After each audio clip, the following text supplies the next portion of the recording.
منتخب مصر الموسم ده والبطولة دي خلف كل التوقعات. بجد اداء ولا اروع من حسام حسن اللي كنا بنقول ان هو فقير فنيا. خلف كل التوقعات واسكت كل الالسنه اللي بتتكلم ان هو فقير فنيا، وانا كنت واحد من ضمن الناس اللي بيقولوا كده. بجد حسام حسن شابوه على الاداء وعلى الفنيات وعلى قرايتك للمباريات وتحضيرك للمطوشه. بجد بجد خلفت كل التوقعات، وبجد بندعي لك من قلبنا.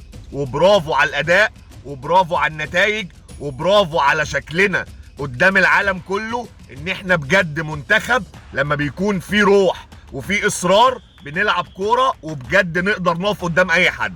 انا مبسوط جدا من منتخب مصر، وبجد بجد ان شاء الله باذن الله في النهائي حتى لو ما كسبناش البطوله بجد اداء مشرف. باذن الله نكسب، وباذن الله دايما بنساند منتخبنا. كان معاكم ميدو الصباغ، ودي كانت شهاده لازم اقولها في حق منتخبنا ان احنا لازم نشجع منتخبنا ونبقى في ظهره، وباذن الله البطوله مصريه. السلام عليكم.